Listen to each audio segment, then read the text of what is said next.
Hello and welcome to yet another exciting episode of My.na Cars with me, your host, Diana Master. And boy, oh boy, do we have an exciting episode for you today. We get to test drive the new Hyundai i30N. Let's get into a little bit of detail before we actually take it out on the road to see how well this baby performs. The i30N has been developed at a depth far beyond any quick Hyundai before it, and you'll tell before the wheels have turned an inch. An illuminated rev counter whose red line shifts as the engine warms up, the ability to channel your favorite mix of chassis settings into one button press. Well, this is a car that's been honed by bona fide driving enthusiasts without yielding to the needs of marketing departments and the like. We'll take a full look and an in-depth look at this brand new baby, but first, let's get into the news making headlines in the world of cars.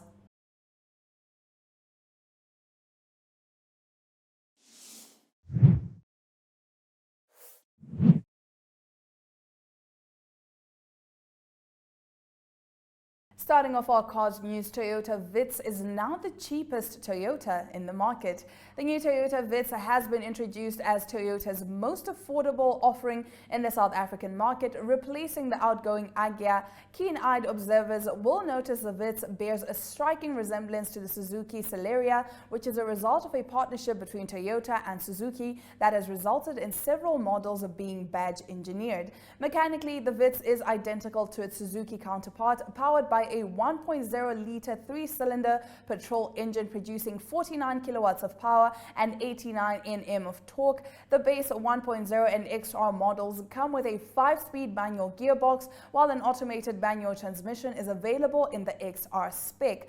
The Vitz boasts a claimed top speed of 160 kilometers per hour, and Toyota claims it will deliver excellent fuel efficiency with a consumption rate of 4.4 liters per 100 kilometers for manual models and 4.2 liters per 100 kilometers for the automatic version.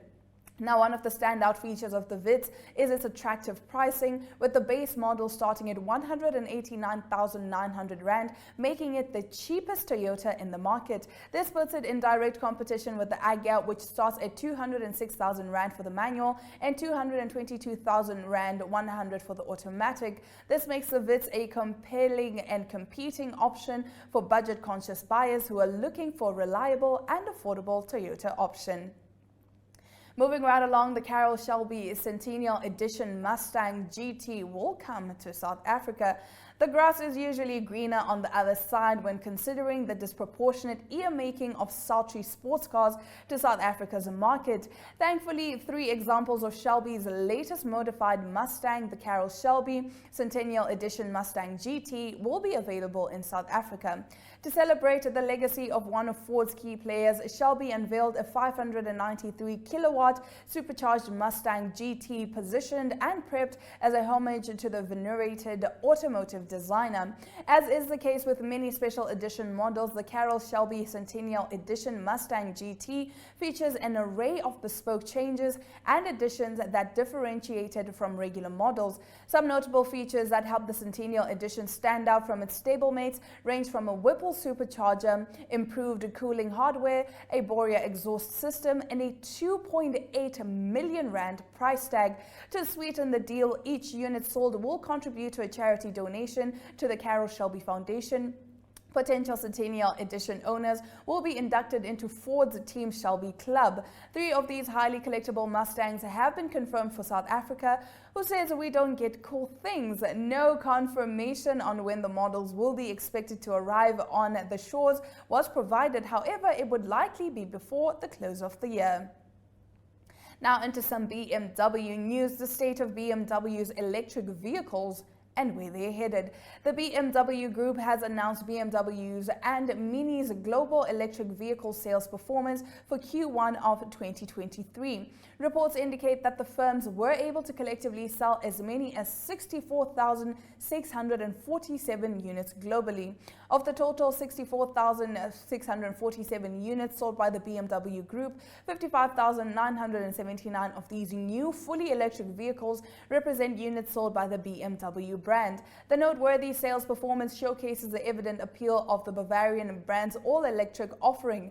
Additionally, the firm has confirmed that it plans to inject an all-electric variant into every key segment of its production range. At present, BMW's electric range is accentuated by the presence of the i4 M50, which serves as the firm's first M-badged electric vehicle. This milestone model acts as the curtain raiser for an even bolder i4 M50 variant that will pioneer the company's high-performance electric segment.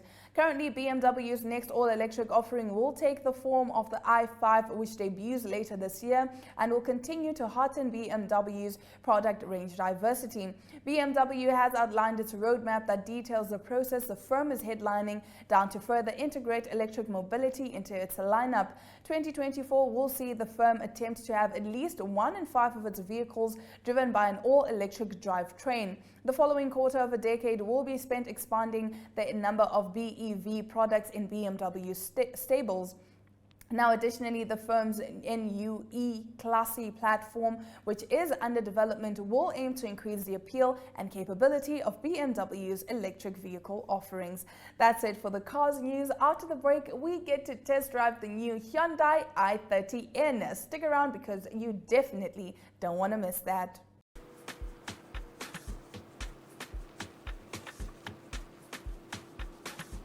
Please, put on your safety belt, sir. It's very important for your life. The seatbelt doesn't make me drive comfortably. Yes, that's better.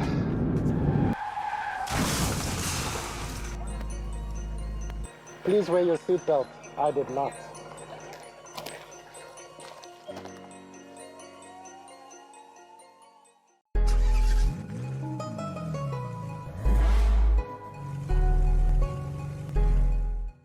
Now, I am here shopping for a new car. Not really, but I'm here at Hyundai, and then we're going to be talking all about the new Hyundai i30N. But before we do that, I'm here with Hugo, who's going to tell us all about Hyundai and what they do here. Hi, Hugo, how are you? Good day. I'm good, and yourself? I'm doing well, thank you. So just talk to us about Hyundai, what you guys have on offer here. I see very many lovely cars. And I have to say, I'm mostly excited about the Hyundai N30. Yeah, so recently M&Z took over Hyundai, as well as Renault, Kia, as well as Mitsubishi. And yeah, so most of our products, the vehicles that we have in the showroom here, ranges from our H100s, which is classified as a bakkie. Sometimes most people think of it as a small truck, and we have our SUV range that ranges from the Venue, that is our smallest SUV, up to the new Palisade that's coming in this week still, and yeah, and then the rest of the cars, that's everything is here is that it's all the products that we still have here, including our Cretas. We have the Tucsons as well as the new Palisade, like I said, that's coming in. And yeah, my personal favorite obviously is not to brag about, but it's the i30N. Oh, and why is that? Well, like most of the guys do like, it's a sport car, it's a high performance car. It's a beautiful car. I guess I'll have to see that for myself, won't I? Definitely. Once we take the baby out on a test drive. Definitely. Okay, so speaking of all the cars here, which one would you say is the most fuel efficient? Because I mean, that's the question that people want to know. To be fairly honest with you, the most fuel efficient vehicle in our showroom here is our Venues. Okay. So it's the 1.2 Motion, which is standing right here in front of us. So it's much more fuel efficient. So Motion means it's our entry level vehicle, as well as you get the fluids, which are the more top of the range vehicles. Fuel efficient, you go for the Venue. But if you really want to go for outings and sports and that kind of stuff, I would definitely highly recommend the i30N. The i30N. Okay, from first glance, like just looking at me, which car would you think would suit me the best? I would definitely say you are a Tucson person. Really? I would definitely say it's a Tucson person. It's not a very big SUV. So we have the Elite Tucson here, which is the top of the range model of its derivatives. And it's it's more that the car that I would actually see you in. Really? Yeah. We're gonna see. I'm gonna have to get in the car, and then you guys can see whether or not that suits me. But we are gonna be back, and we are gonna be hitting the road with the new Hyundai i30N. Stay tuned. How's it, Chief? It's mooi. Give me a full tank. Hey, big boss, change your tires, they are worn out. You know what? I'll change it next month. It's fine.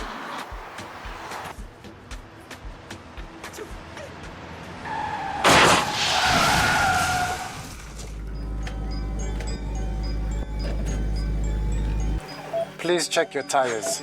I did not. 1, 2, 3, 4, 5, 6, 7, 8.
Safety first. Safety Let's first. get the seatbelts on. Definitely. So as well as we started in the vehicle, automatically your seat already adjusted. Okay, so now we are in this baby, and I have to say, just everything about it looks amazing, right? So Hugo, if you could please take us through. Obviously, we have the push to start button. Just listen to that. Just listen to that. That is amazing. Okay, so So what we have here is the profile settings. So each driver that drives the vehicle has its own profile. Okay. Which that means is either it's the sitting on your seat, either it's the driving mode setting, the custom mode, racing mode. It all sets up to your liking. So as soon as you get into the vehicle, you put on the car, it goes back to your setting if you choose your profile. So everything from the seats to the climate control, basically whatever you set it to. So for example, if my seat, like if I was registered, like if I was on the profile, if I had a profile and I got into the car, automatically my seat would readjust to my settings. 100% correct. That is amazing. That is amazing. And I have to say, I do like the display here. I like everything about this car so far. So shall we take it out and see how it does on the road? Definitely. Awesome.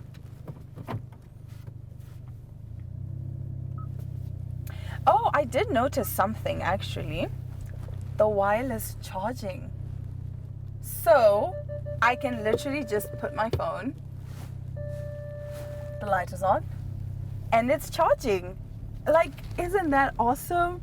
Well, mine is on 43% now, and it says 2 hours and 28 minutes until 4, but I should be maybe at 50% by the time we get back. We'll see.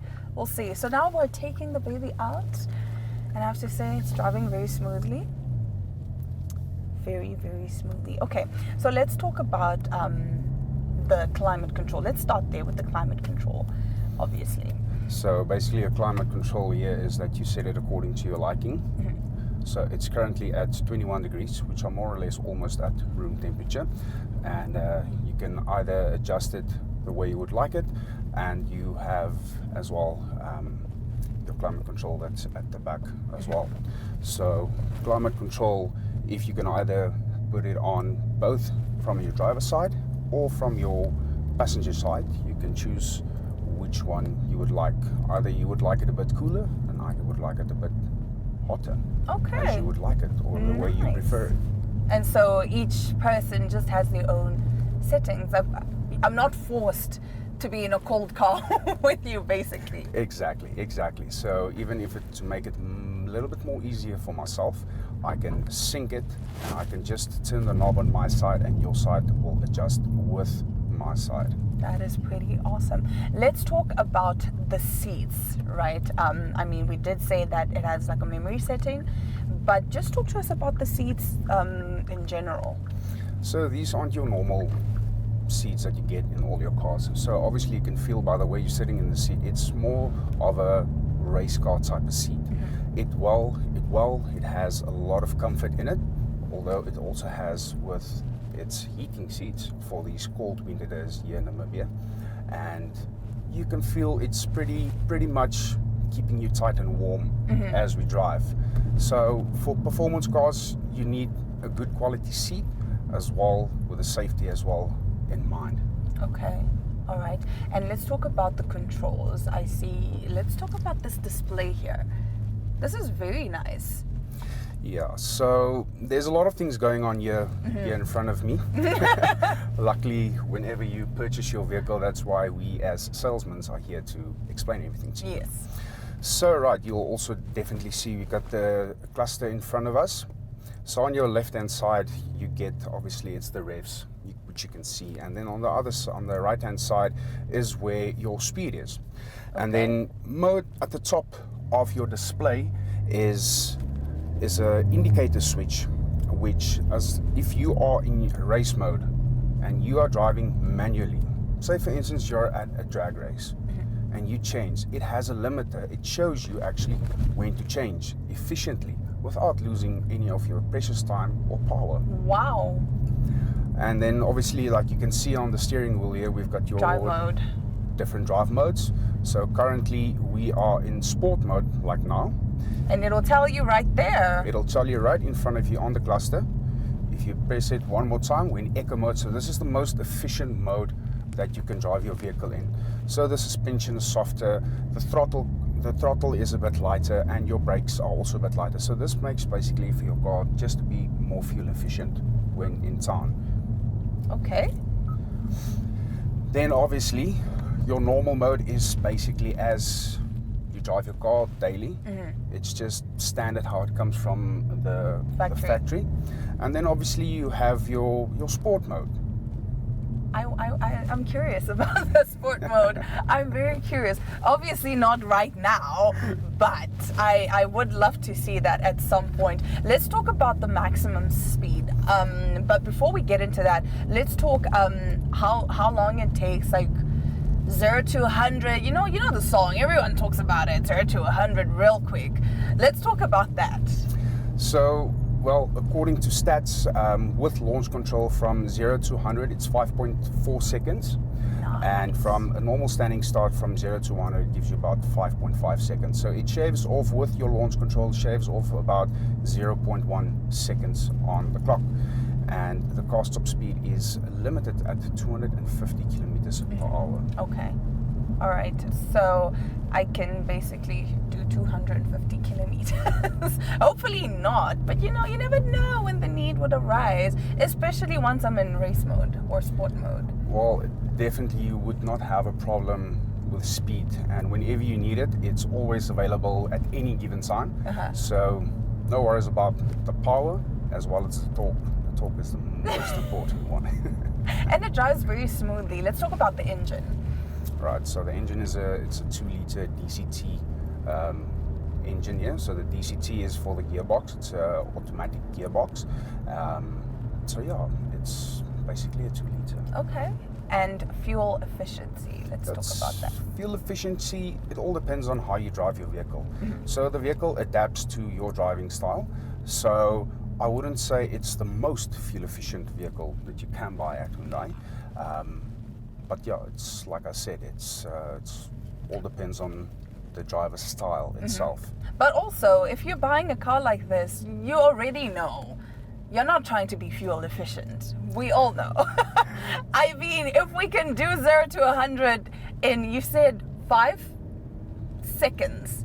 5.5 seconds. 5.5 seconds. Why are we still speaking about fuel efficiency? Exactly. Right. the first thing to know is that this isn't just your normal sedan vehicle that you drive every single day. So when purchasing the vehicle, to be fairly honest with you, you do not have to worry about fuel efficiency. So if you want to go for fuel efficiency, there's a lot of other cars that's more fuel efficient. Either you go to your i10 or you go to an SUV, which is your venue you get for fuel efficiency.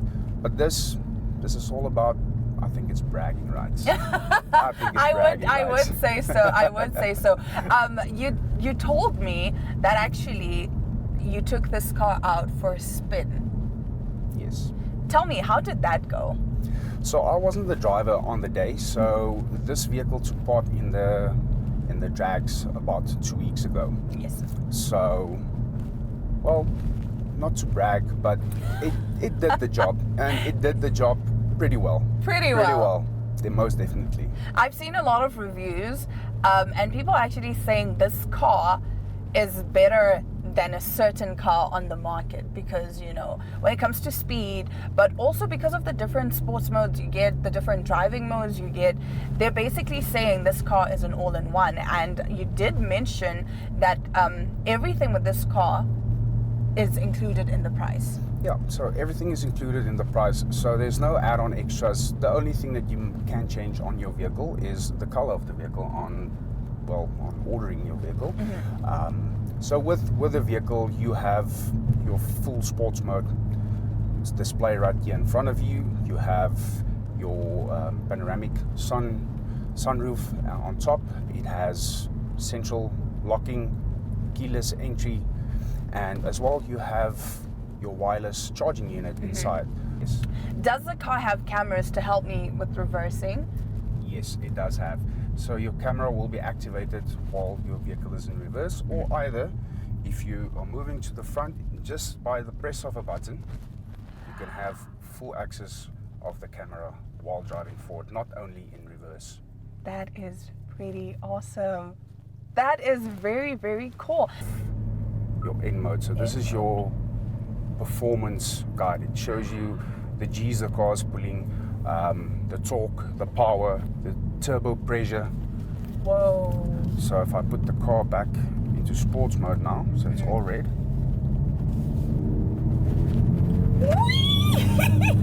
Wow! And without any effort, instant power. And that's not even everything. So while driving, this car has launch control as well. So it has the N mode, so it's in N mode now. As soon as you want to do a launch or you're gonna do a race or whatsoever, you go to performance options, Okay. launch control, and you activate it. You can even set on which RPM you want to launch the vehicle. So the car is limited to 3,500 RPM. It's just basically for safety of the engine itself. Oh. Yes. Other stuff like when you purchase the vehicle, you'll also get a brochure to explain to you the braking in process of this vehicle. Because it's a high performance engine, you have oversized brakes and you have an engine that's basically tuned through the factory. You understand? I see. Okay. Yes. So there's a lot of things regarding your vehicle when you purchase it for the first time to basically break the engine in. And if you're like Diana and you don't know the first thing about breaking in your vehicle, that brochure and pamphlet would definitely come in handy. So now, guys, y'all need to sit back and basically enjoy this we're gonna fly through this, all right? Let's go. Listen to that.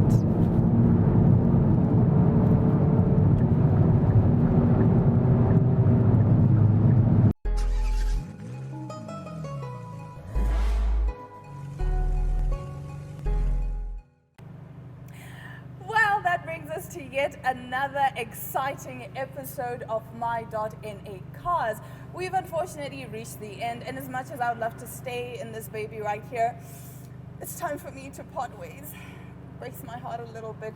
But if you do support my GoFundMe, then I can definitely get this baby. But that is it for yet another exciting edition. And I will catch you next week, same time, same place, I would say, which is DStv channel 285, GOtv channel 25. And on that note, it's all my love, all my light, and ciao. Yeah.